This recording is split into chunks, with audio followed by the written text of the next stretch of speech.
The following broadcast is intended for mature audiences. These are real people sharing very real, deeply personal experiences. This content may be considered triggering for others and for those who are sharing. The chat room is a privilege intended for discussions and sharing. You are not being asked to agree, but you are being asked to stay civil and refrain from personal attacks. Listener discretion is advised.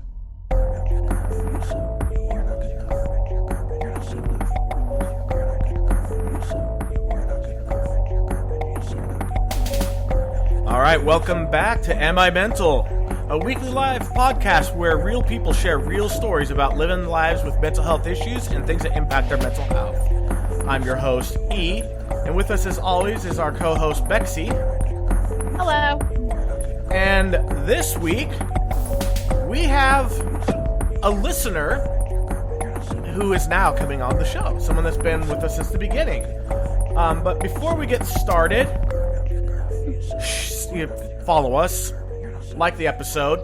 I can't remember everybody when I'm sending out the reminder blast. So if you subscribe to us on Spreaker and have the Spreaker app, you'll get a notification when we go live, and then you'll never miss an episode again. You can also set a reminder in your calendar that repeats every week. It's what I do because sometimes I get busy. Even though this is my podcast, sometimes I forget. Sadie, Jesus. My dog is just going nuts scratching her back right now. She has mosquito bites.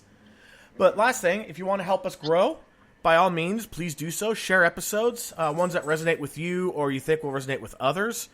Also, if you want to do more than just share to help us out, we also accept donations. If you just go to amimental.net/donate, number of ways you can donate, and also pick up some swag if you go to our Teespring store, which will soon just be a Spring store since they're changing their name. Without further ado, we have Brandi on with us. Hello, Brandi. Hi, everyone. So, why don't you introduce yourself and tell us a little bit about what we're going to talk about tonight? So, my name is Brandi. I've been listening to this podcast since it got started. I've been friends with E for, 10 years, maybe more than that now? Yeah, about 10 years. Because I got married just before we started working together. Yeah. And we're coming up on our 11th anniversary, so. It's been a long time. It's been a long time. And, I started off listening to this podcast and, feeling kind of like an imposter. I don't have a mental illness. Why do I belong in this community? I mean, I support people who have mental illness, but I didn't necessarily feel like my problems were big enough to matter. And so then in listening to it, and there was an episode with a gal named Laura, and she talked about how she grew up with alcoholics and her PTSD that she suffers from because of living with alcoholics. And it just really resonated with me, and everything she was saying, I felt a lot of the same things. And that's what pushed me to start getting help for myself. I even started reading the book, The Body, what was it? The Body Keeps the Score? Yes, The Body Keeps the Score. I started reading that book. And a lot of what was in there was really resonating with me. It was like, when you experience something, maybe you're afraid of authority figures. And me, I can stand up to anybody who's my equal. I can talk to people on my level, but as soon as they're an authority figure, I tend to shut down. I remember seeing that. I don't really stand up for myself. I just kind of take it and go on. And just going through all of that, it made me start going to counseling and getting help. So I'm hoping maybe I'll touch somebody here by talking about how I grew up with alcoholics in my life. Both my mom and my dad were alcoholics. Then there was an event where my uncle and my cousin moved in, and my uncle became an alcoholic for a short time. And so in that time period, I was living with 3 alcoholics in one house. Oh my goodness. That's crazy. I mean, I had an alcoholic. Well, I mean, once an alcoholic, always an alcoholic. But yeah, I spent pretty much my entire teenage years with an alcoholic parent. Yeah. So for me, it started when I was about 16. So my parents, well, we had just moved to a really, really small country place, like a small town. And it had a population of maybe like 1,200 people. And there wasn't even a grocery store there yet. There was only one stop sign. But there was a bar. And so the only place for the adults to go hang out was the bar. Man, this place so is smaller than my hometown. My hometown, we had 3 bars, and then even on the outskirts, there was another bar. Right. And then my parents, they first started off going there about once or twice a week, maybe every other week. They weren't as frequent. They were home every night for dinner. Mom cooked. Mom was home for when we got home from school. You know, you had your pretty typical childhood. And then my mom started working at the bar. And then at some point they bought the bar. And then when I was 16, my aunt had passed away. And I remember the night before she passed away, I got a phone call. And she was calling to let me know that she was going to be coming to my big 16th birthday party and how excited she was to see me. And she knew it had been a while, but, you know, she hadn't been able to travel because of her health problems. And so she was super excited that she was going to actually be able to be there for my 16th birthday. And then the next day, somebody different was picking me up from school.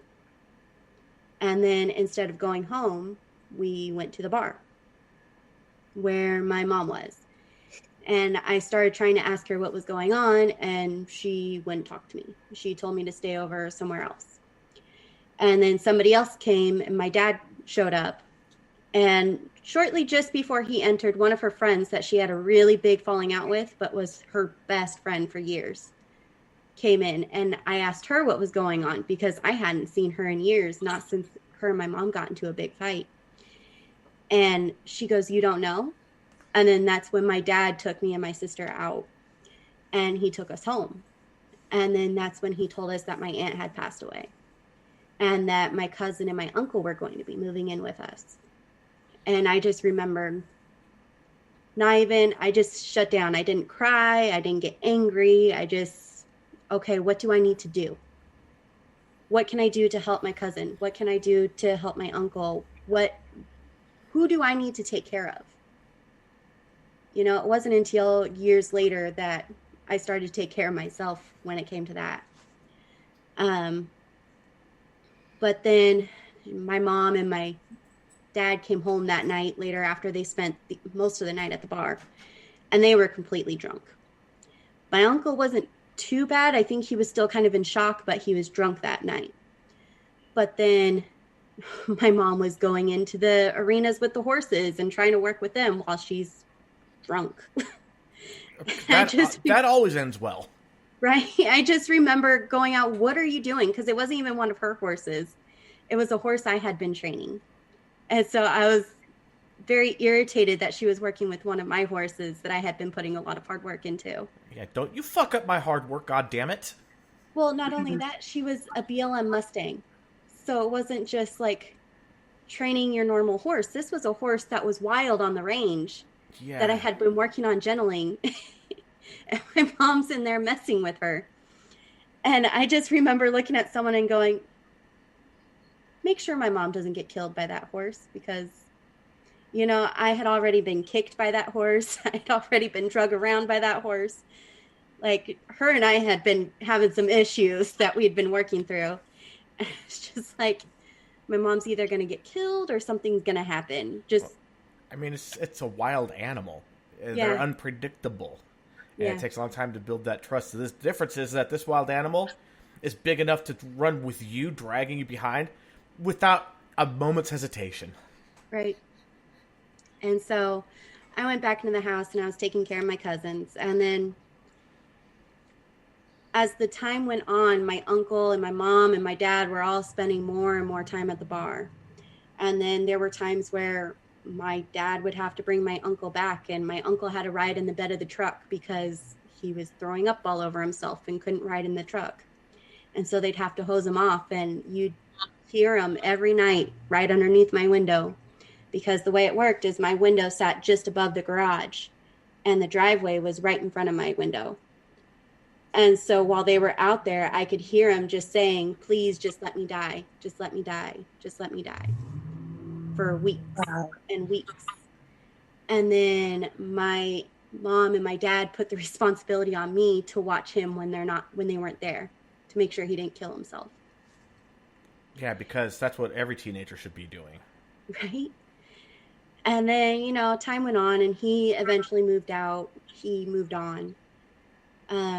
And I was still home with mom and dad, and those drinking every night habits were there now. And so, there were nights where they'd come home and just yell at me about how I'm just a fuck up, how I can't do anything right. Nothing I ever do is going to be right. And that's just the end of it. There were times where my mom and dad would get into a fight and my mom would just take off. I remember one night begging her to let me go with her.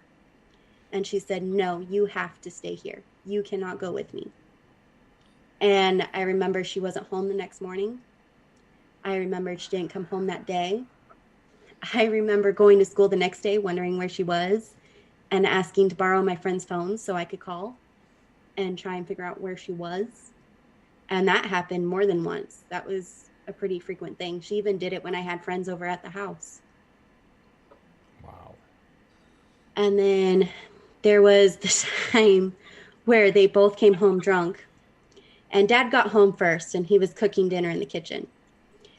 And then Mom came home, and I'm in my bedroom on my computer, and I can hear them yelling at each other, and then I hear a loud clang. So I'm like, okay, I need to go check on them and find out what's going on. I go down the stairs, and I go, what is going on in here? And my mom says, well, he put my hand on the burner. And he goes, well, she threw my dinner on the floor. And she goes, well, he wouldn't listen to me. And then he goes, well, she said she's going to call my mom and tell her I'm an asshole. And I just remember looking at both of them and going, grow the fuck up. And just going back to my room. I mean, seriously, that sounded like my kids. And they're 5 and 3. That is such a child's argument. Seriously, I could see my kids literally every word for word what you just said, except it wouldn't be asshole, it'd be bad boy. She was gonna tell mommy I'm a bad boy.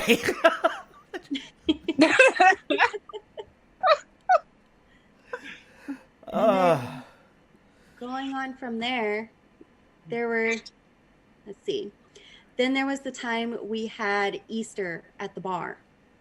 Mom and Dad closed down the bar for a private event, and it was for our Easter party. We had all their friends and some family out at the bar. And I remember my mom just getting rip-roaring drunk while she's supposed to be hosting all these people, because this was her idea. My dad would have much rather been at home. He preferred to be at home for family events. But my mom wanted to host at the bar because it had more entertaining room. And so then I just remember my dad getting so angry because he saw my sister was hanging out with some drunks. He saw that I was back behind the bar learning how to bartend at 17 or so, which he wasn't entirely thrilled with. And I remember him wanting to tell my mom that we need to shut it down because he was done. He didn't like the environment that it was. He was done dealing with the people that were there. And they got into a huge fight. I remember... He had one of those, those moments with God. It was a realization moment. Yeah. I remember him walking out, and I just remember him being a completely broken man at that moment. I had always thought my dad was this big, strong person, and to me, I kind of thought of him as a bully too, because he wasn't always the nicest to me. But in that moment, he was broken because this wasn't what he wanted for his family. Well, no, think about it. Look at like my own family. Look at your family. Would you want that? No, Would you want your stepdaughter working behind the bar learning how to mix drinks? no, not at all. No. It's not where we should have been. To me, it was normal. That's how we were growing up. I mean, Yeah. there were times where mom would have us go to the bar while she was finishing working before she'd take us home. And then, there were times where my mom would come home and she'd be drunk. And Dad would either be still at the bar or he would have already gone to bed. And I had some friends over. My mom decided to sit on the tailgate and keep drinking. And I remember she thought it would be funny to dump a beer on my head in front of everyone that was there. Oh, yes.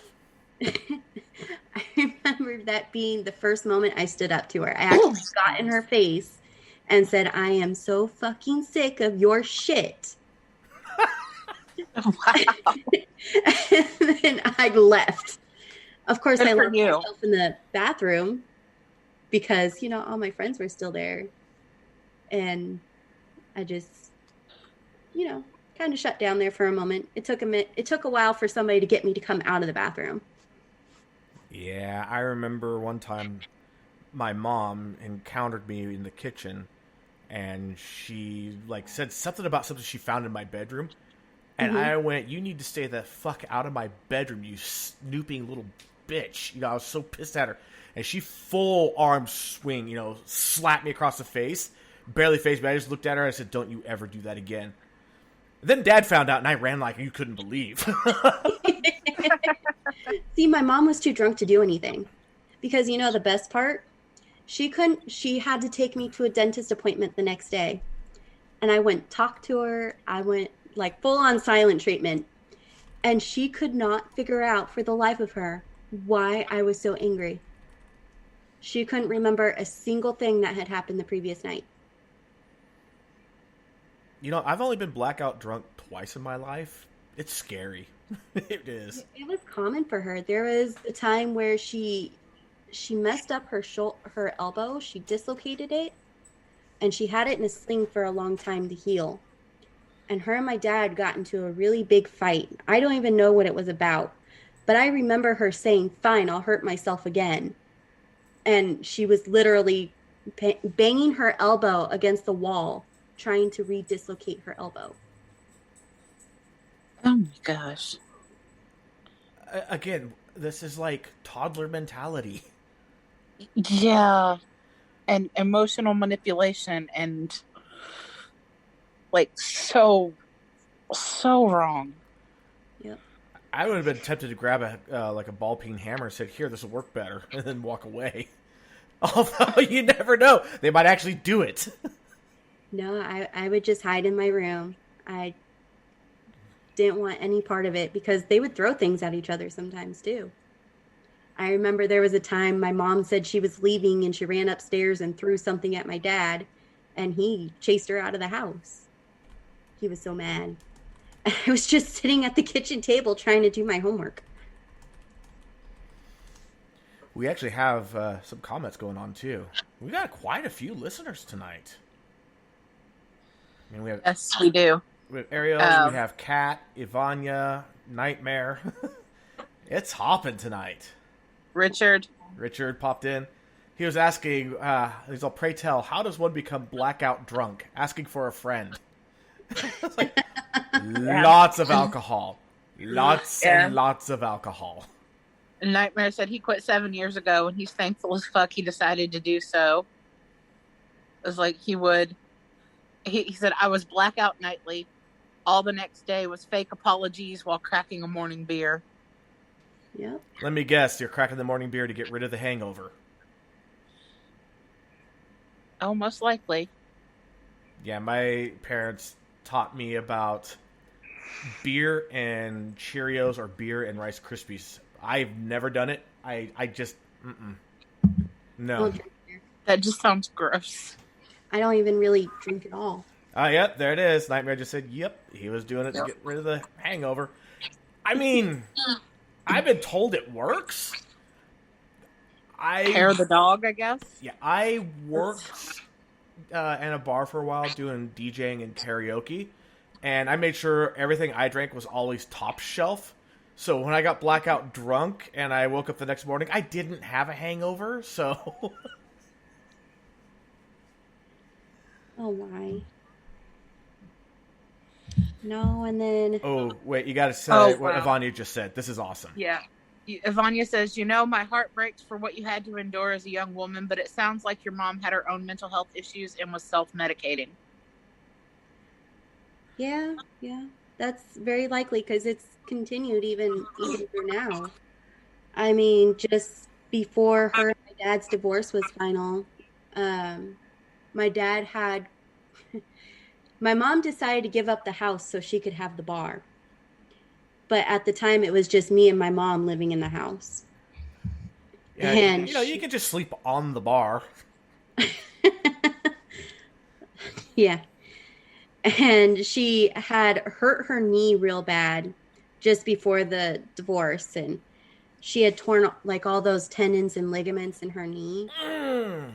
She said she did it dancing, but I don't know how true that is. And she had to go to the ER and get that taken care of.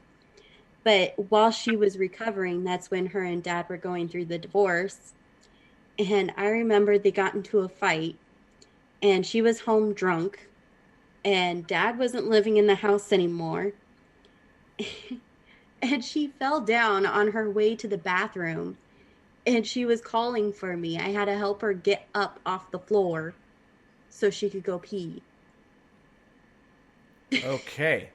And she was drunk. So you got that whole life alert. Brandi, help! I've fallen and I can't get up. That's what it was. And then I remembered when they finally made the swap and my dad moved into the house and my mom moved out. I remembered wanting to live with my mom because despite all of the bullshit that was mostly her and I got along better than me and my dad. My dad was always very, very angry all the time. And there was even a time he got mad because I refused to date one of his friends. Granted, it was one of his younger friends, but it was still one of his friends. And he told me I needed a man to take care of me. And I went... This from the person who was afraid that his wife was going to call his mommy. Yeah. Ugh. So, you see, had I known this when we worked together and your dad was way up above us, I think I would not have feared him at all. As it was one of those, dude is the head of the networking stuff. This dude really knows his shit. But he does. Damn, he's an asshole. Yeah, he is. But yeah, he told me I needed a man to take care of me. And I went through this huge phase where I would not accept any help from anyone because, damn it, I was going to do it myself. And, that had its perks because I learned I learned how to do a lot for myself. But at the same time, it made it to where I didn't want to get help. I didn't think I needed help. I figured that if it was something I couldn't do, I needed to figure out a different way to do it. And this is pretty close to when we finally met, too. Yeah. And that's when I started working at Quest. Yep. And I was still going to school. I was going to Heald College, which is no longer a thing. That's true. Yeah. Richard just said, stick it to the patriarchy. I'm just going to say this. If the patriarchy existed, women wouldn't have rights. Just saying. Just saying. But then I was going to school full time. I was working almost full time. I was working 5 days a week, but it was 6 hours a day. Wasn't too terrible. And then I remember I was on my way to school one day and I get a call from my mom's roommate because, I wasn't allowed to move in with her, but she got herself a roommate. And her roommate was telling me how she tried to commit suicide. He caught her with her gun, but it had jammed. Well, And he's like, thank God for that. yeah. He said, I don't know what she needs. I can't talk to her. She won't talk to me. You need to come right away. And so I had to turn around and let my teacher know I wasn't going to be on time, that I was going to be late. I didn't even know if I was going to be there. And so I got to her house and she was telling me how it doesn't even matter. It doesn't matter if she's alive or dead. You know, yeah, me and my sister might be sad for a while. The people she knows and is friends with might be sad for a while. But we'll all get over it. We don't need her.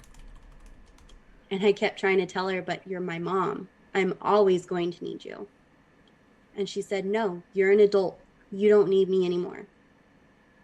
I'm sorry. I'm 44. I still need my parents. Yeah. And it was just like, she's like, but you'll get over it. And I just remember thinking, how do I argue this? Because she doesn't have a high opinion of herself. She thinks that we're better off without her. How do you get someone to see that they matter?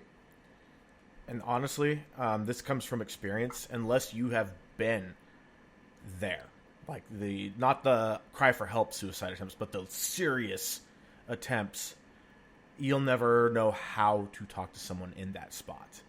Yeah. And I'm sorry that you had to face it. It's awful. Your episode where you talked about your attempt, that's what really opened my eyes as to what my mom was likely feeling in that moment.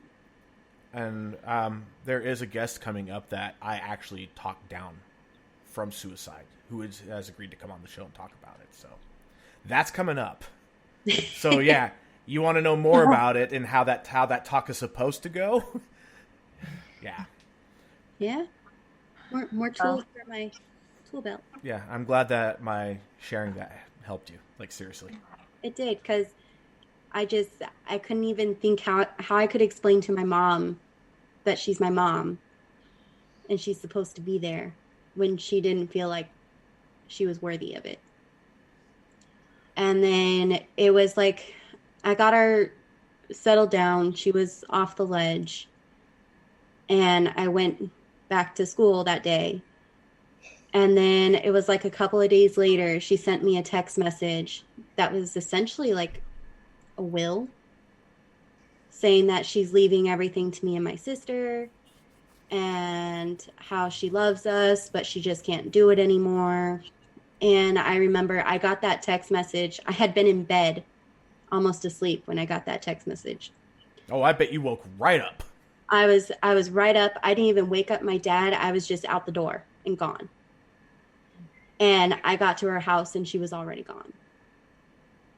And so I didn't even know what to do at that point. I went home and that's when I woke up my dad and I showed him the text messages, and him and we got in the car and we looked all over for her and we called 911 to let them know. And she ended up being at a friend's house, passed out on their couch. Still, I mean, I'm glad that that's where she was. But yeah. Damn. Ivania commented that, oh, I've had those exact same thoughts. You wouldn't have been able to argue it. Yeah, I knew it was a losing argument. There was nothing I could say to like, I knew it in that moment. There was nothing I could say. And I just remember standing there just staring at her like, how do I argue with this? At this moment, I'm just keeping you from doing it. And honestly, that's all you could have done. Unless she was willing to reach out to like suicide hotline or someone who's been in that situation. No, she never wanted any help.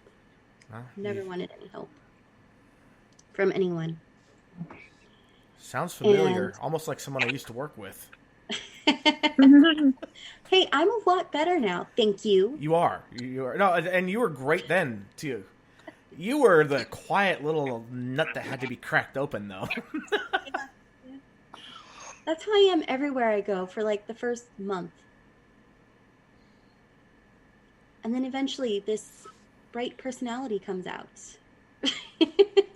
And it's sassy. Yes. Sometimes a little bitchy. Yeah. But usually warranted. I'll say that. Vanya says, oh, go ahead. Ivania says, in addition to my perfect complexion and thick, luscious hair, my son also inherited my depression. I was talking to my daughter, and she said she just couldn't understand being in that headspace. She had a degree in psychology, so she understands that they are real, but she couldn't actually understand. I told her that nothing made me happier than to hear that she couldn't understand it on a personal level. Right? Yeah. Like, my oldest two that I raised, they both got slammed with depression and anxiety, and it kills me that they got it. I would love to hear, I don't understand. It's like, I understand on an academic level, but I don't understand. Yeah. Those conversations will come up soon. Then there was also my mom's accident. She had been at the bar, and she got into a wreck that night. But I didn't know. I was at work, and I got all these phone calls. People ask me, hey, how's your mom doing? Do you know where she's at? I've been trying to reach her. And I got a few of those. And finally, the last person I got was one of her closer friends, and she had already called me earlier that morning. And the second time, she was like, oh, just checking in to see if you heard from her. And I finally went, okay, what's going on? What aren't you telling me? Because obviously there is something going on. And she told me, well, one of the guys that lives up here works on the ambulances. And he said that there was a wreck with a truck that looks like your mom's truck. And he thinks it was your mom. But he doesn't know for sure if it was your mom or not. And nobody knew where she was at. She wasn't home. She wasn't at the bar. Nobody knew where she was at. And so we started calling hospitals, and we found her at one of the hospitals in one of the cities closer by. And I also found out that her dog was in her car with her. And so I remembered thinking, I cannot go see my mother and tell her that her dog's dead too. Because that dog was her life. That dog meant more to her than I think me and my sister meant to her. So I remember trying to track down this dog before I went to the hospital. I'm just going to say, as a parent, and I could be wrong, whatever, but I doubt that the dog meant more than you and your sister. It's just that she had such a low self-image and low self-esteem that she felt that the dog was all that she was worthy of, maybe. That maybe she wasn't worthy of you guys. When I get really depressed during my episodes with seasonal affective disorder, it's just me and my dog, and my kids. No, I just need the dog. Sorry, kids. No, but I remembered I could not go to the hospital and tell her that her dog was gone too. And so I remember calling every animal control and pound, trying to find this dog, because now we found her. We knew where she was at. And she was being taken care of, so I had to try and find the dog. Couldn't find the dog, but I got one of her friends to keep looking for me so I could go go see her.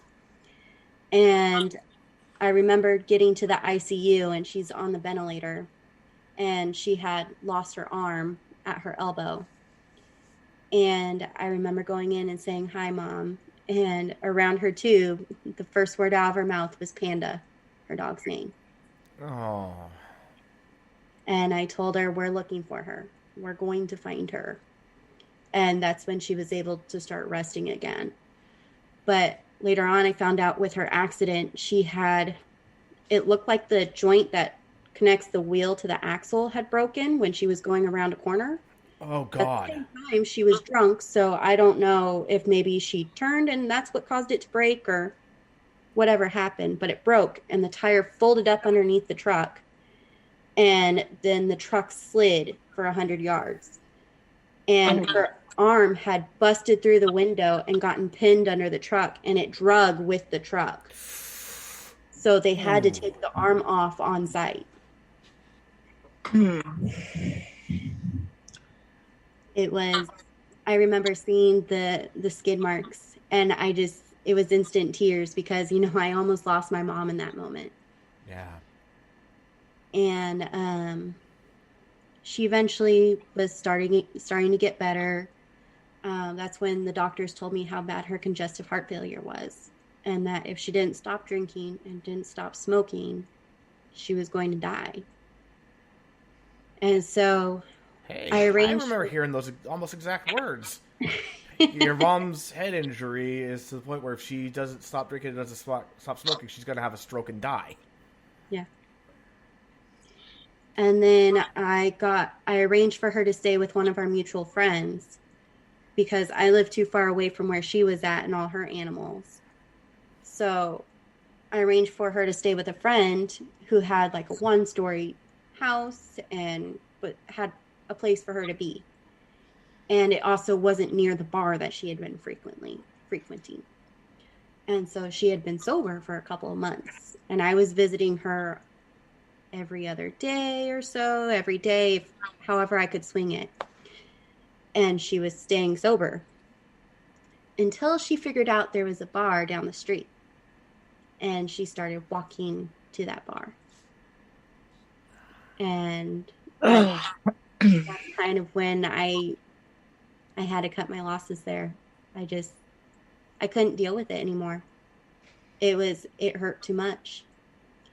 And then I remember I had also invited her to go on a family vacation with me, my husband, and my stepdaughter to go visit my sister who lived out of state.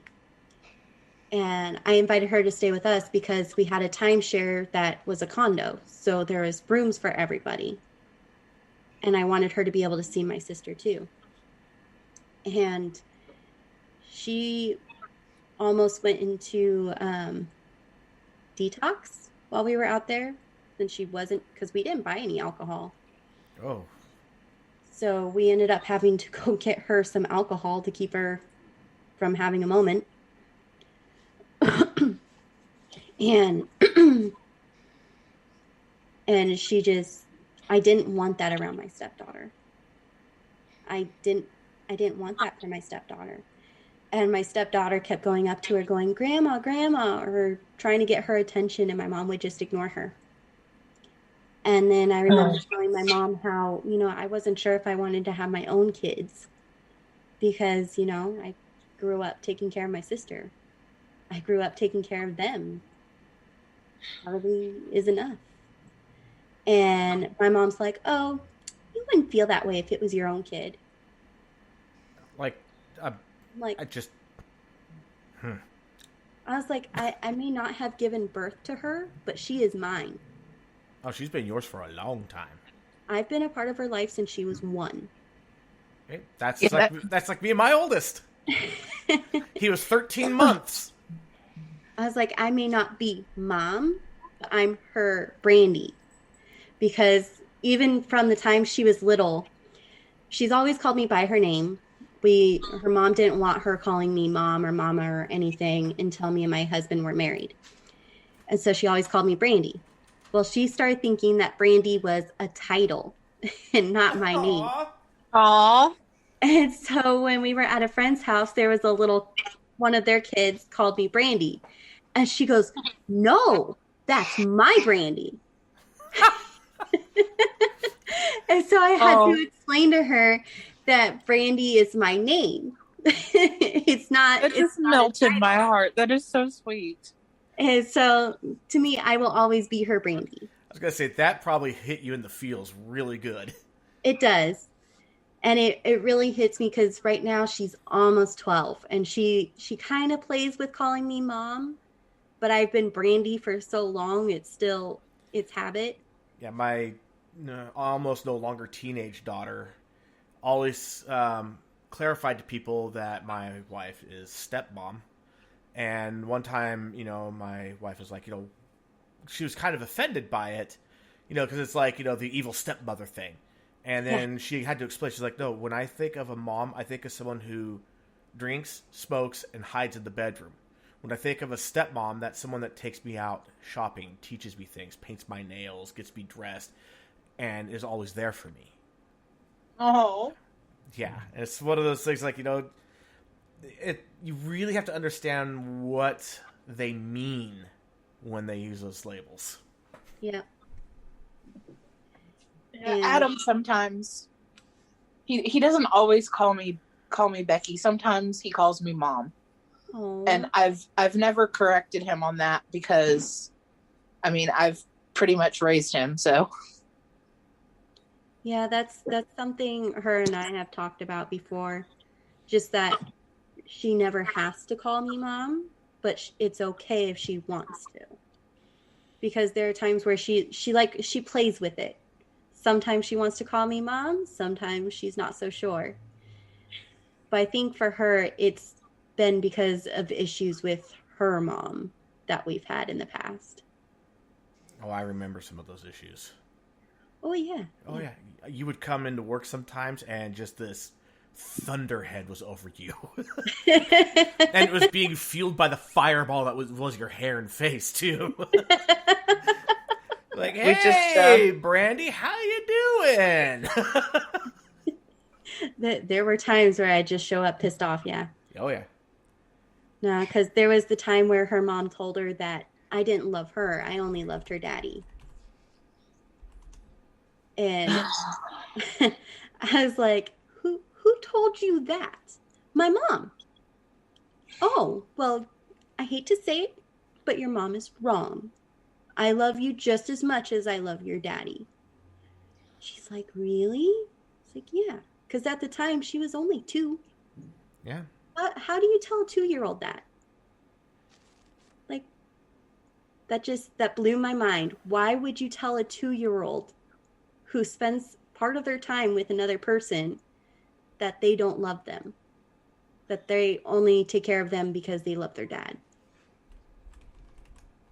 It just blew my mind. That's just wrong. Like, I didn't get involved with my now ex-wife until I fell in love with the boy first. Because it would not be fair for me to not like him, but like his mom. And just, no. Yeah. And even after our divorce, he still calls me dad. He's 26 now, and when he has questions about his baby, I'm the one he calls.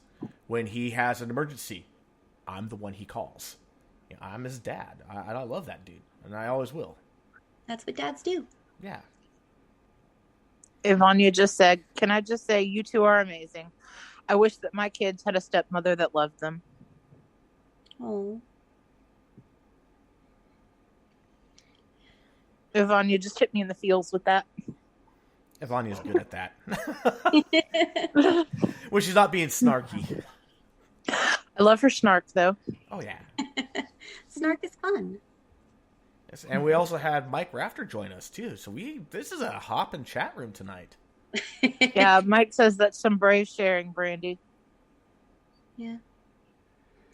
I feel like after listening to everybody's stories and everybody opening up, it was time for me to share my story and maybe even help me move past it. Something I've been working on lately is I found out that my dad's health isn't the best.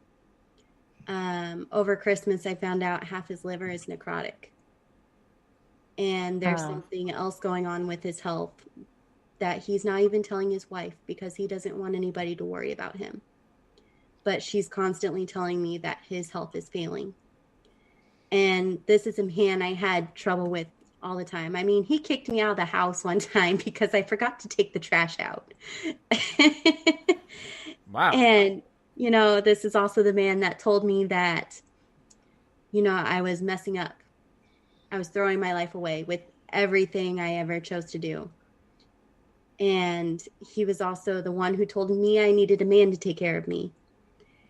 And this was all while he was drinking. He's not that person anymore. He's made the point to take me out and tell me that he's sorry for everything that he's put me through. Because what did finally end up to lead to their divorce is I wrote my dad a letter.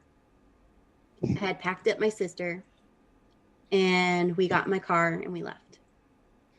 And the letter told him that I was done.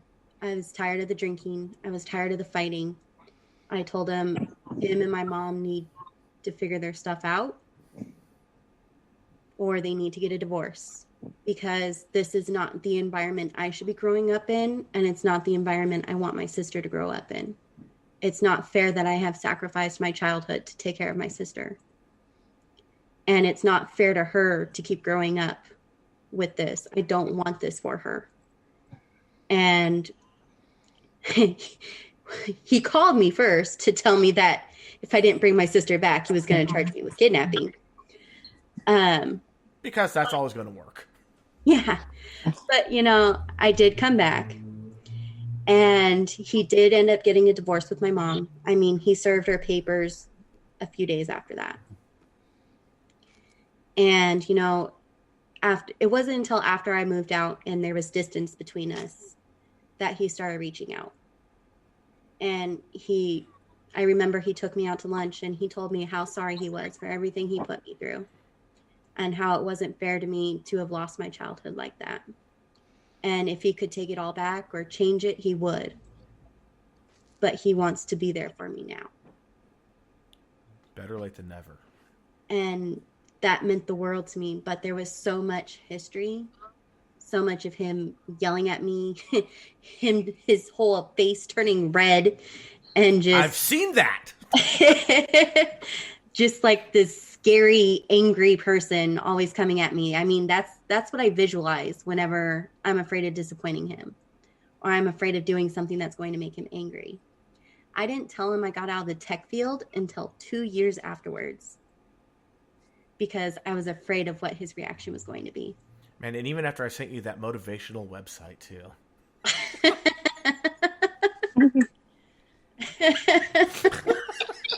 I hated tech. I hated the constant battle, the constant having to prove myself.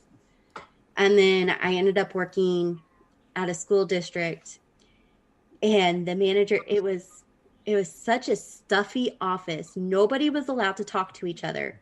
Nobody was allowed to ask how each other's weekends went. And we were all supposed to sit in our cubicles and be quiet. And then we had check-in meetings once a week with the manager about what we were doing, what we plan to work on next, how things went that week. And I couldn't take it. That was going from the environment that we worked in previously where everybody they talked, they got along for the most part. Like, I mean, we spent 8 hours a day bullshitting. Yeah, we worked as a team too. Like that's what meant more to me than anything. Was while some of us didn't get along with each other, and while the management kind of sucked, we always had each other's back. The good manager left. Yeah, the good manager left. Yeah, he got a new manager and went, I'm done with this shit, and moved on to a different department. And then we got stuck in, oh man, I'm sorry. I know it got really toxic there, and I got blamed for a lot of it. But it's like, I didn't bring it here. I'm just pointing it out. Everybody's been stewing in the toxicity for years now. Yeah, it was bad. I worked there for like 6 or 7 years. I still remember... I found another job. I still remember that one guy who always wore the t-shirts. Even when he was supposed to wear the official polo shirt. His last day, he finally dressed nicely. Yeah. And it was even in a polo that had the company's logo on it. Yeah, it wasn't some joke one. The one time, of course, his last day. Yep. No, I mean, when it was fun, that job was really fun. Yeah. But when it wasn't, when the AC stopped working in the middle of summer and it hit 108 degrees inside that building. Yeah. Yeah. The heat and then it being cold. I started threatening that I was going to start wearing really loud clothing. Like arm warmers and mittens, and I was like, you need to do something. or it's about to get really obnoxious with the clothing I'm going to put on. If you had done that and I was there, I would have followed suit. But like, oh, yeah, this is on. Because, there was that big window that the clients looked through. Yep. It's like, I'm cold. My fingers are numb. And I work in IT. I can't. Right. It's like, oh, you want me to go into the cage and work on something that's tiny with fingers that are fucking numb? Yeah. Good luck. Oh, there was the time they wanted me to work on something in the cage, and that was the day I came in wearing heels and a skirt. I was like, all right, guys, got it. And what was crazy was how high up that table was. Yeah. It's like, I'm 6'1", and I felt like a little kid. I don't know. It just was not logical. No, there were some really weird things about that place. Yeah. And it was, I mean, the guy that, the building manager, I'm not going to drop the name, you know who I'm talking about. Yep. Were you there when they did a generator test and it turned out one of the phase couplers wasn't set right? So when they went to go back on the grid, it blew the coupler. So we wound up losing half of our power. No. Ooh, it happened twice. And he was, man, you've seen him angry. Oh yeah. He's scary as my dad. Yeah. I have never seen his fists turn red, except for those times. Like his face, neck, his whole torso, his arms, everything was red. He was so angry. But he hulked out. Oh yeah, he did. And then, God, it was someone that sat in the office right next to us. But this was when we sat in the back. I can't remember his name anymore. But he had no fear. And, the guy, he went back to go talk to him. And I was like, so, what happened today? And the guy, he's like, sometimes you just take that pooch and just simulated screwing it. Oh, man, he was so mad. It's like everyone was on eggshells for like 8 hours that day. No, there was a time where I think it was the internet went out while we were there. Like, oh, that happened a few times. All the virtual desktops and everything for everybody. Ooh. We had to set up phones and stuff at the headquarters office and start calling and taking calls from clients there while they were trying to fix it. Oh. So there was one time I was by myself and a customer showed up at the front door, and this is when we were in the back, and the front door was locked. It was the weekend. And just like, you had to have an appointment and in order to come through the back and blah, blah, blah, the whole routine. And the guy just, I need to get to my cage, and just ripped the door open. Oh, I remember that. I remember you telling me about that. Yeah. I came to that next Monday. Yeah. And what happened? And the office manager, the guy that ran the office, he was so mad. He actually went to the cage and started unplugging their stuff. And then he went ahead and plugged it back in and told them, called them up and said, if you ever do that again, you'll find your stuff sitting out on the curb. Oh my goodness. Sounds like something he'd do. We have, Ivania has a message for you. She says, Brandi, Sunday was the 17-year anniversary of my dad's death. We had a similar relationship as you described. He was always yelling at me, always telling me I was wrong, always criticizing me. After he passed, I had all the distance in the world to reflect. Was he an asshole? Absolutely. But were his intentions good? Probably. I would give anything to have a day with him to yell at me or tell me what I fucked up so that when he was done, I could tell him how much I loved him through it all. My advice, for what it's worth, forgive but don't forget. You're a grown woman now. Nothing he can say will hurt you anymore. And what he did say made you strong. You don't want to wake up 17 years from now aching for a second chance. And that's what I'm working on right now in therapy. Ivania, you're going to make me cry. I'm already there. Yeah. Finding out what I did about my dad really, really hit home for me. And, I've been making the effort to text him at least once a week to talk to him. Him and I now have phone calls maybe once a month, maybe twice a month. but it is something that I'm working on in therapy because I do want to better that relationship. I want to share things with him. I'm slowly realizing that his way of showing love isn't necessarily the way I would think it would be shown, but it's his way. Recently, so going back to my little sister, she's been battling depression for many, many years. She opened up to me, I think it was a couple years ago, about how she had wanted to commit suicide and how she used to self-mutilate and how she was in therapy and trying to get the help that she needed. And she was trying depression pill after depression pill. And she eventually told me that part of her depression is because she was molested when she was a kid. Oh. And that hit me really hard because it was also one of my mom's friend's son, who, you know, at the time I thought was my friend. Yeah. And so, I mean, in a way, I turned her trauma into my trauma because I felt like I failed her. I felt like she's going through all of this because I fucked up. No. You didn't know. I know it's not my fault, but I still feel like it was my duty to protect her. And to this day, none of my family knows what happened to her. I'm the only one who knows. And she's been battling depression for a long time, and she's been getting better. And she started dating this guy back in May. And this guy does everything in the world for her. She wants a drink, he goes and gets her a drink. I come visit and he needs to give up the bed. He gives up his bed so her and I can share it. Awesome. He's a pretty decent fella. And then she decided to move out of my grandparents' house and move out on her own. And at the same time, she also got a new job and she finished college. And now she's not talking to anyone.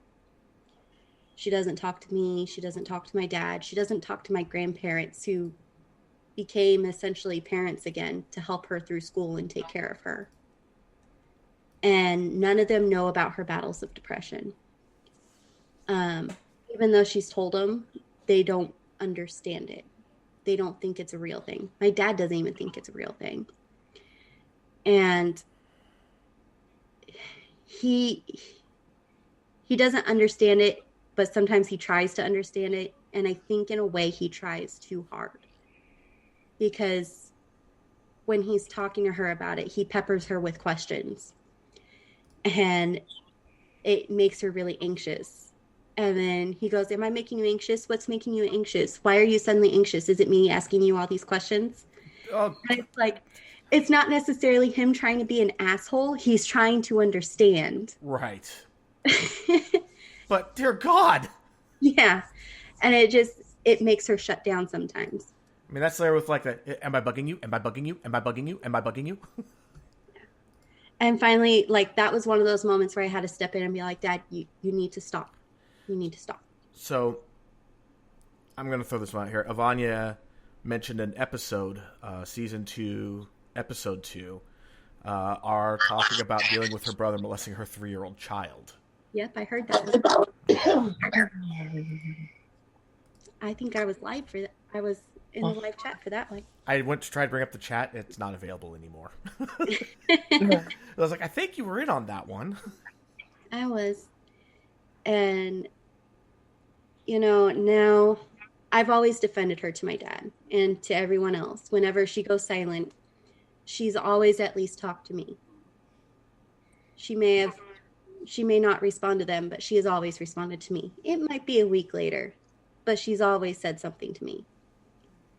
And now all of a sudden she's not even talking to me.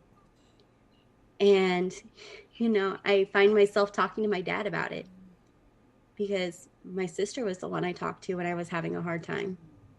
I don't have that anymore. She won't even talk to me about what she's going through. I'm glad you have at least somebody to talk to. Yeah. I mean, I'm always here, but yeah, I'm busy and I'm not your family. But damn it, I still look at you as a little sister. You're still my big one. Yeah. You'll always be my little sister. And I started talking to my dad about it. And because he's always seen our relationship. He's always known how close we were. And he was actually the first one to say, you know, she's probably going through something. You just got to be there for her. But she's probably going through something. She will talk to you at some point. And it was just weird for those roles to be reversed. I've always defended her to him, but now he was defending her to me.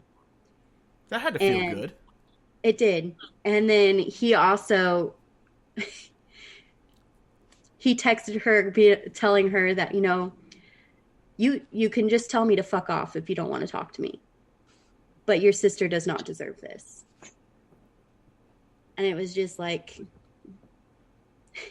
you know, while he's saying that she's probably going through something and she just needs space and time, like, he's still getting after her. It's like, you know, way to go ahead, just push her a little bit further away. You know? Already going through some shit. Now she's like, oh, God, more pressure. I'm just like, well, that probably wasn't the best route to go with being supportive of her. But that's the way he shows his love, is by getting after you. It may not be, he doesn't intend to incite the feelings that you're going to feel in those moments. His heart's in the right place. But his heart is in the right place. And he's making every effort he can to do better. And that's what's really motivated me to help myself work through my issues with talking to him, so I can have that relationship with him. So I don't have any regrets if or when something happens, because I don't want to have those regrets. I know I'm going to have them with my mom, because she is never going to stop drinking. She is never going to be someone I can go out to dinner with anymore. Like, I do go out to lunch with her from time to time, but it's not my mom. That's not my mom. I know that 100%. Like, my sister and I, we used to talk about it. It's like, you know, when mom starts slurring her words, that's when we would just cut off and shut down. And because it's not my mom. My mom, as far as I'm concerned, my mom died 16 years ago. Yeah, I'm fortunate that I have my mom mostly back, you know, and I hope you get that. I know that doesn't look good. I thought that I was going to be burying my mom before I ever got to get her back. One of the blessings of a traumatic brain injury is that she's sober. She doesn't smoke. She doesn't drink. But she has other issues now. Yeah. And I just, like, again, I don't know if your mom's even gotten over losing her arm. I don't know that she's gotten over the divorce to start. Gotten over losing my aunt, because her and my aunt were really close, like me and my sister are. And I have my suspicions that she suffered trauma at my grandfather's hands, because there were times when we went out to lunch with my grandma and grandpa. And it was the first time I had seen them as a teenager, because they had moved out of state when I was a kid. And I remember my mom flinching when my grandpa went to give her a hug, or like flinching anytime he raised his hand or anything. That's usually a really bad sign. It's not stuff you pick up on as a kid. But when you're older and you actually see it, it really broke my heart for her, because now I'm pretty sure she went through something. I'm 100% sure that she never dealt with it in any healthy way. And it's likely her childhood got ripped from her. Yeah. So, I mean, I know she went through something. I mean, as a kid, though, she was the best mom. You know, you got a failing grade, she'd have that stern talking with you, but she hid it from your dad. Your dad doesn't need to know about this. Yeah. You know, and If I ever needed something, she was there. If anybody else needed something, she was there. If I just wanted to talk, she was there. She was only across the hall. And when the drinking started, that's when my mom disappeared. She was no longer Yep. my mom. Yep, and we've talked about that too. It was with my mom too. How the day that I felt completely betrayed and realized that that's not my mom anymore. Yeah. That's somebody else occupying my mom's body. Yeah. That's exactly it. And my sister, she tells me that sometimes she feels like she has it easier because she never knew mom when she was my mom. She only has memories of her being an alcoholic. I can see that Oh. actually. So I can kind of get that too. Like Yeah. she's never had it and then had it ripped away from her. Right. But at the same time, it's kind of like that whole thing. It's better to have loved and lost than to have never loved at all. Well, and that's the thing I tell her. I feel bad that she doesn't have those good memories because mom was awesome. Yeah. When mom was mom, mom was awesome. Oh, my mom chaperoned one of our band trips for field trips. Mm-hmm. And like everybody fell in love with my mom. Because my mom was the shit. Right? My mom was the cool mom. All the kids wanted to be at my house because my mom was cool. Yeah. My mom was the shit. She's like, she didn't let anyone get away with anything. Oh, yeah. But great at storytelling, great at just getting people to let their guards down and talk, and just a kick in the ass. There was always rules, but there was always fun. Exactly. You know, I lost my dad when I was 7, and I knew my dad drank. But in my kid mind, he was my dad, and when I lost him, I still had that my dad was a superhuman mentality in my mind. And come to find out, years later, when family members and stuff were talking about him, or my mom would talk about some of the things he'd done, it didn't sound like my dad to me.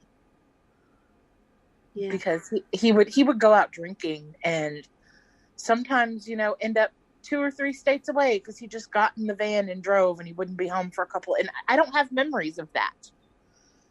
I have memories of my dad being at home, and yes, he'd have, a beer or 2 or 3 or whatever. I never counted. He was just my dad, and he was, always awesome to me. So there's such a big age gap between me and my other siblings. It's almost like we have, almost as if we had like different parents. Yeah. It's almost like my kids have different moms. Oh, wait.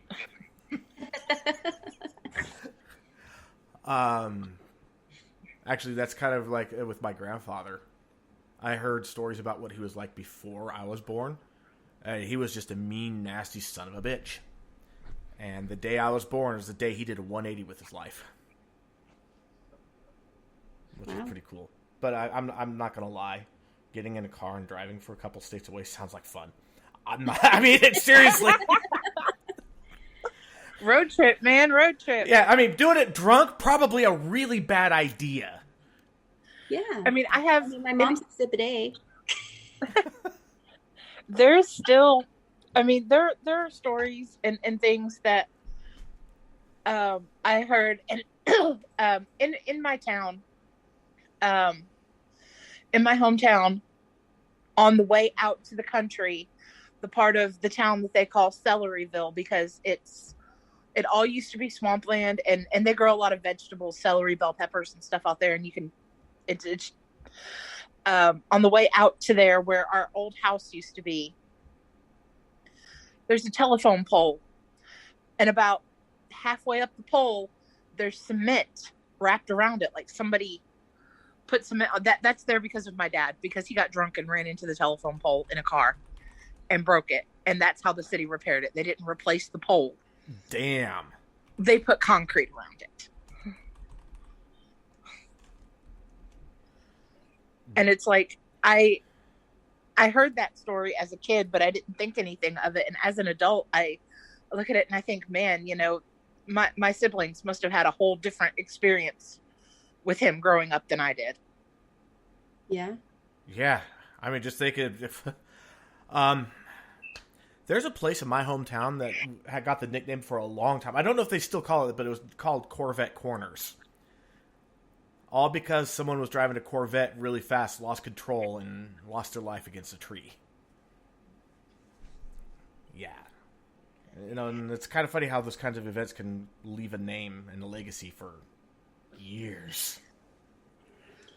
You know, I think that's partially what upsets me about my sister not talking to us is, I think it was 2-3 years ago, she got into this huge wreck. She was driving home from work. It was about an hour away on these little backcountry roads in the dark, and a deer was in the street.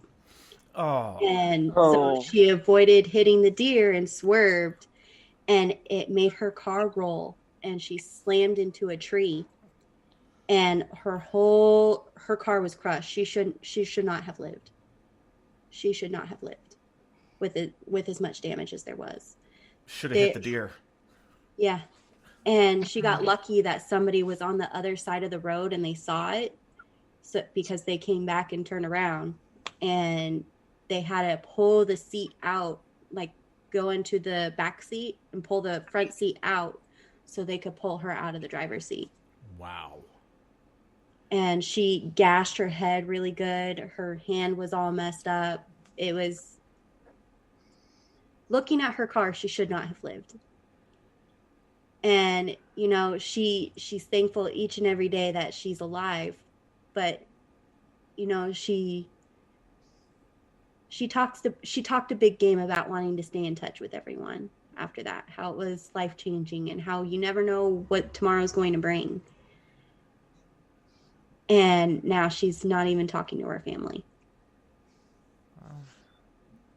Hopefully, just give her some time. Yeah. I know it's hard for you. I know personally how hard it is for you because I've known you for so long.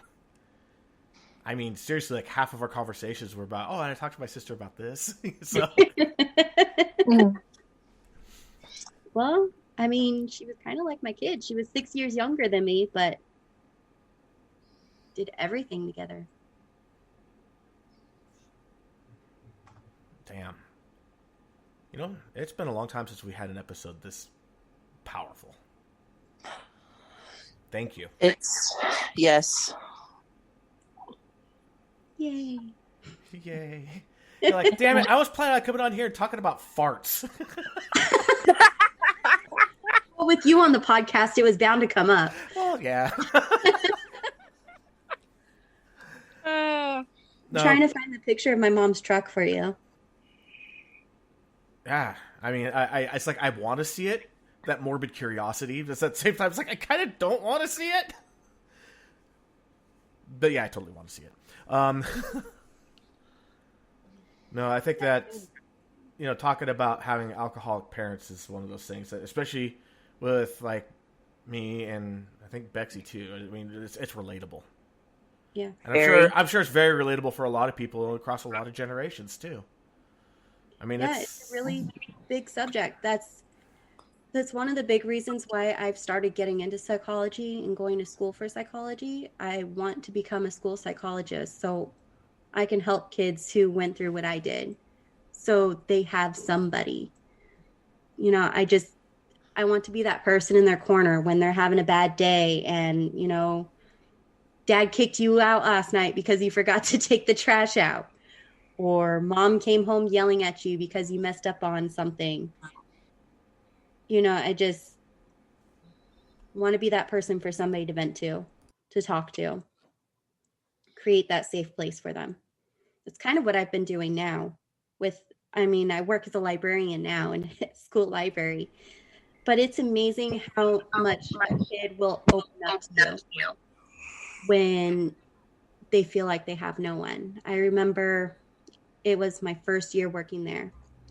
And there was this kindergartner, and I was between classes, and I saw him outside my library, and he was crying. And I went out there, and I said, "Hey, what's going on? What's wrong?" And he goes, "I can't do anything right." And I said, "What do you mean you can't do anything right?" He goes, I mess everything up. I can't do anything. I can't read. I can't do math. I can't do anything. All I'm good at doing is playing video games. That's it. I can't do anything. I said, that's not true. You can do lots of things. You may not have discovered what those things are yet, but you can do lots of things. And he goes, I don't know. And I was like, well, you also have lots of friends, or at least you're good at being a friend. He goes, I don't have any friends. I was like, oh, yes, you do. You have me. I'm your friend. You can come talk to me and hang out with me anytime you want. He goes, you'll be my friend? And I said, yes, of course. And, after that, I started getting him to come into my library for lunch breaks, and we would color together. And I got him to sit down with a few of the kids that I talk to frequently. And he goes, but I can't draw. I said, sure you can. You can draw anything you want. And he goes, no, I can't. All I can do is stick figures. I was like, stick figures are cool. And so I started drawing stick figures too. And he's like, oh. And then so he started drawing stick figures, and he was telling a story, and we got the other kids involved with the story, and like you could see him coming out of his shell. And later on I found out he was being abused at home. Oh. And so I started pushing for CPS to get out there. And I followed up with our contact at the district office to make sure that somebody got him out of that situation. And, he's not at my school anymore, but he goes to a school that my friend works at. And he's out of that situation. He's not with his mom anymore. He's with his grandparents, and he's getting the care that he needs. And good. Oh, that's amazing to hear. Some of the teachers were talking about how much trouble he is. And I was like, no, he's not trouble.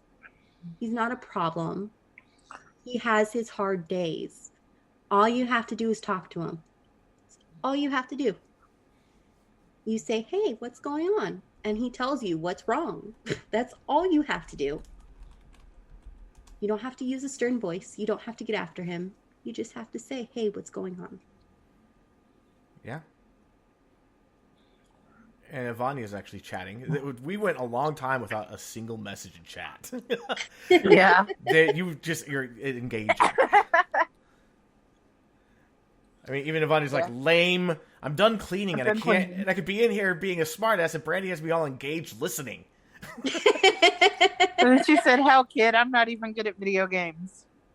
And then, dude, never tell a boy he could draw anything he wants. You'll end up with penises all over the library.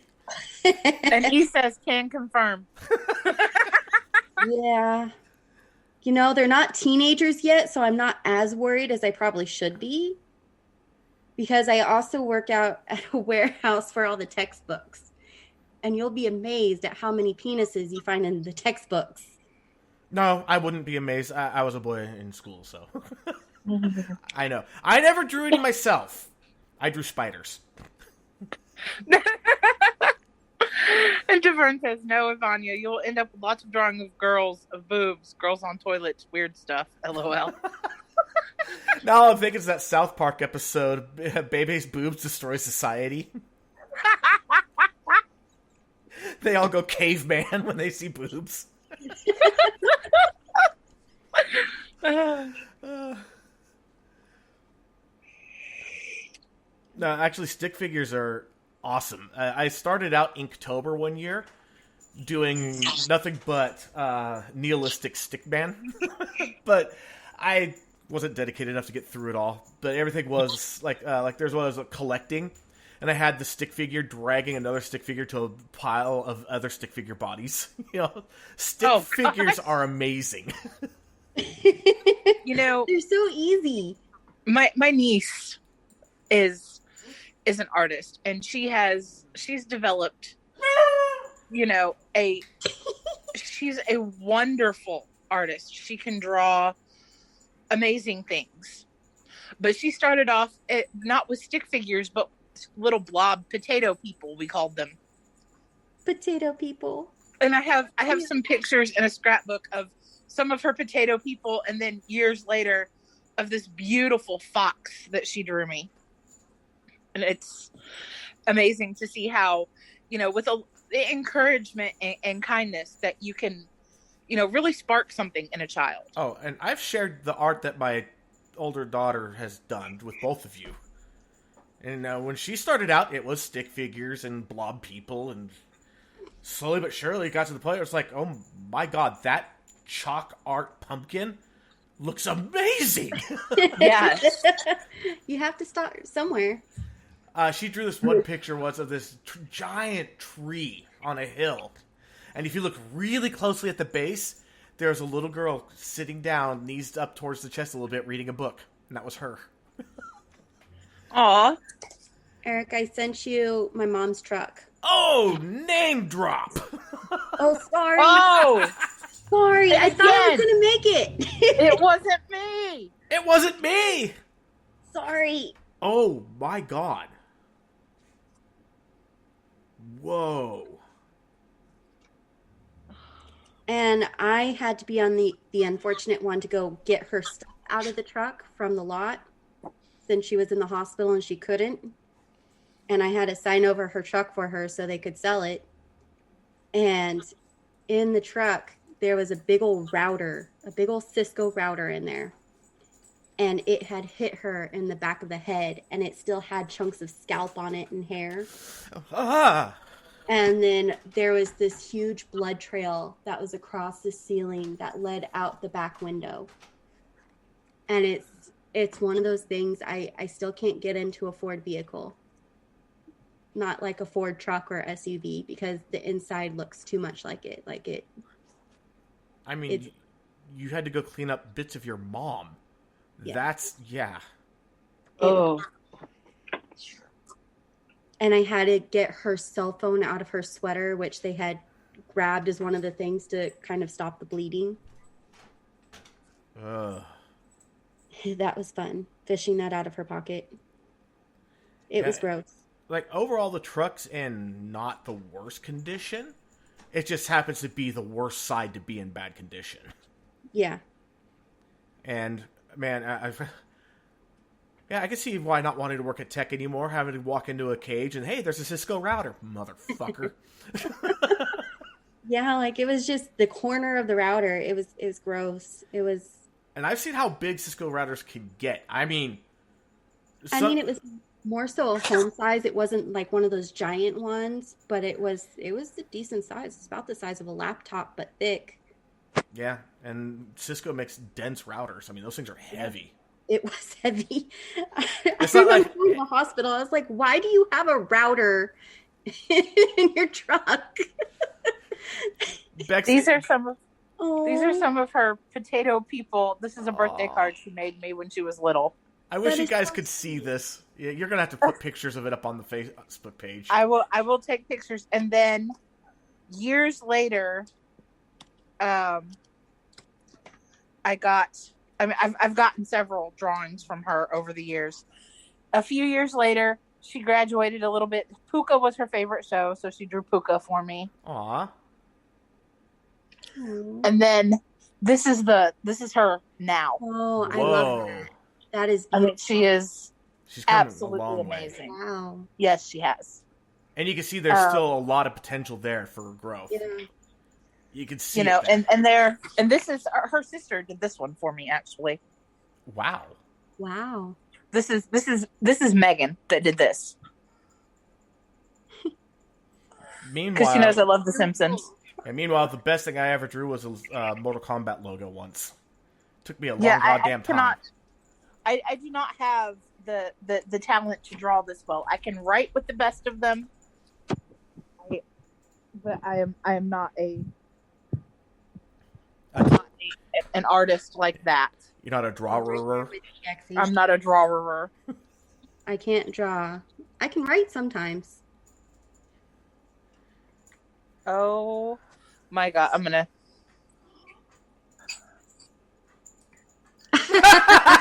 That's me and Adam. That's great. That is amazing. You're both the great Cornholio. Yes. I forgot that picture was in here.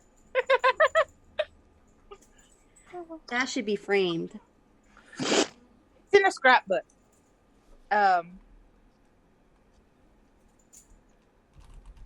along with like handmade birthday cards and all kinds of stuff that I've wanted to keep over the years. But yeah, the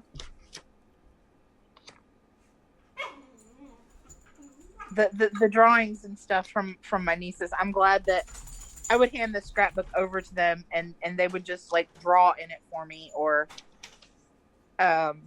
write things in it, and I'm glad I did that. Like, that's some of Kiki's sticker art that she did for me. That's the best. Yeah, I love those girls. I sent you pictures of my sister's wreck. This is what I'm scared of. How did she live through that? Right?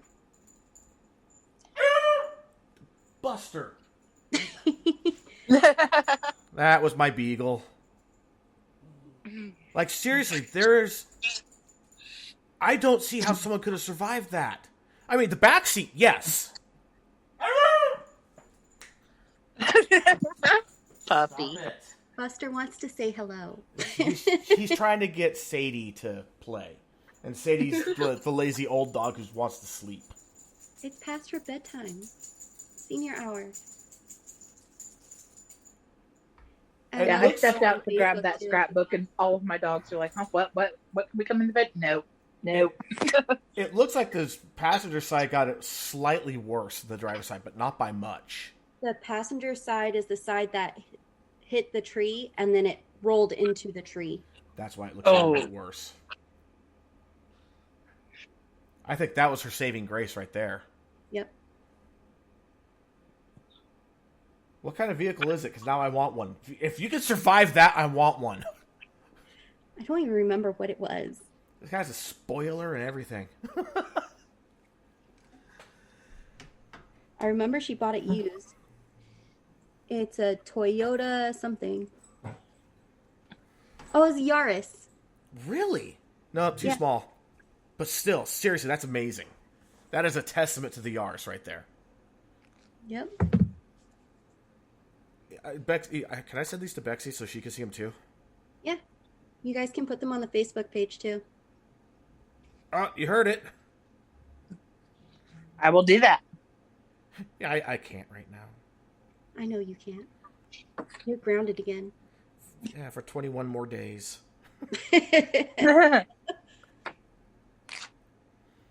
And this time it was Bexy's fault. Yes, it was my fault. I will admit that. My fault. Yeah, Well, actually it was Nightmare's fault. You didn't have to share it. Yes, Well, I did. Just because she shared it with you doesn't mean you had to share it with the world. Well, see, that's Yes, the thing. I did. That's the thing. Nightmare shared it with me because it got him kicked off Facebook. And I shared it with Eric, not even thinking. Oh, and crap, again, there's the name again.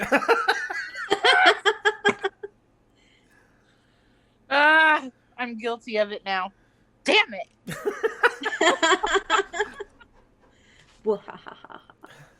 So, you and your dad getting together again soon?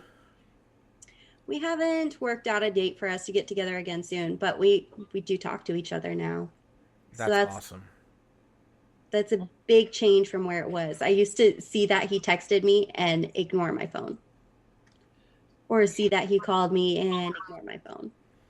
Grab a hammer, smash the living crap out of it, be like, I accidentally broke my phone. It used to give me like really bad anxiety to see his name come up on my phone. Because I remember how you would act for like hours after your dad would visit the knock. Yeah. Got ants. Yeah. Yeah. No, and it's not a bad guy. He just has a different way of showing his affection. Right. Well, it's like something I've been saying now for a couple of weeks now. It's like, some of the people that go out there and are doing bad things, they're not bad people. They're good people doing bad things. It happens. Yeah. And sometimes it's not because they intend to do anything bad. It's just they don't understand.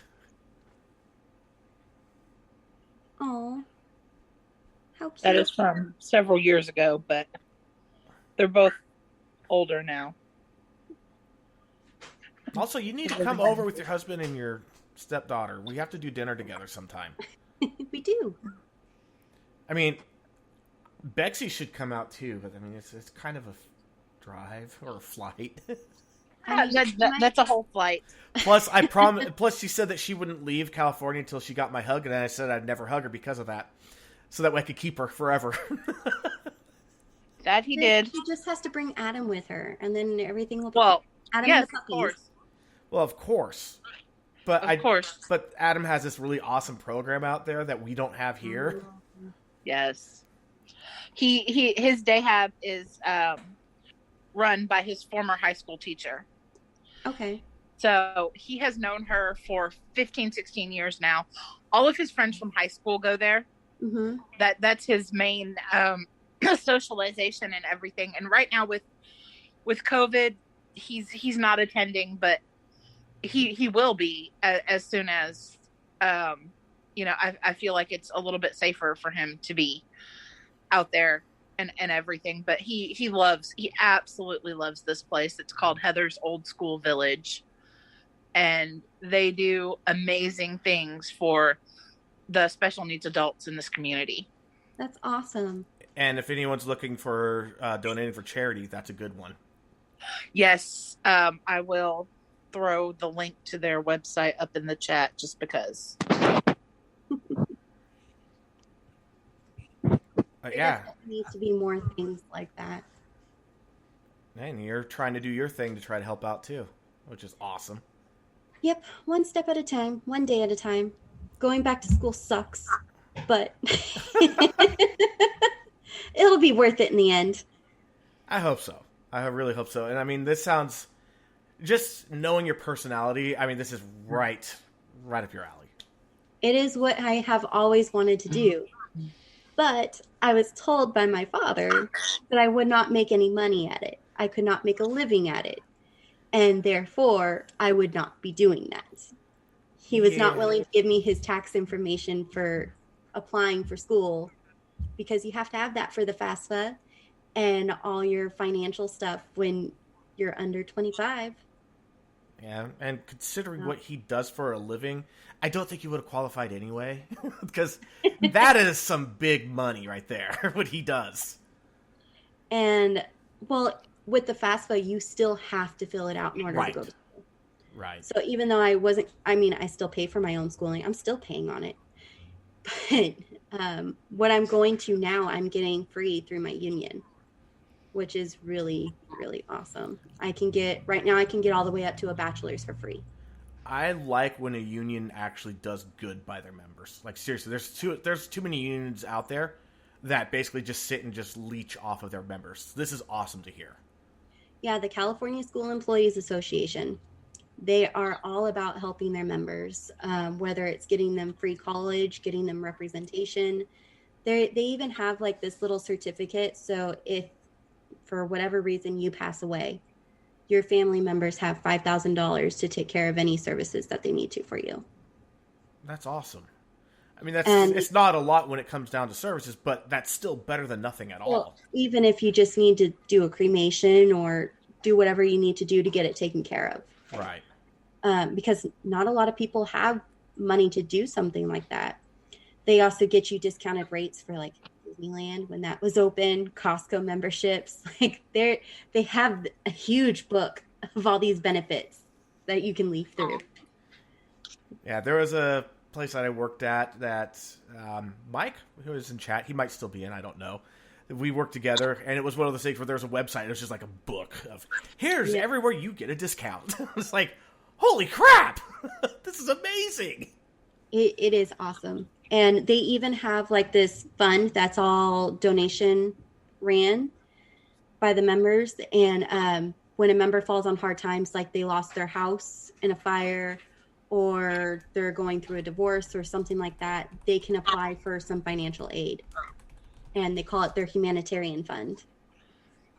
And so you just apply and then they give you money. Damn. So they're really big about supporting their members. They're there for the members. And DeVern just left Yeah. a comment.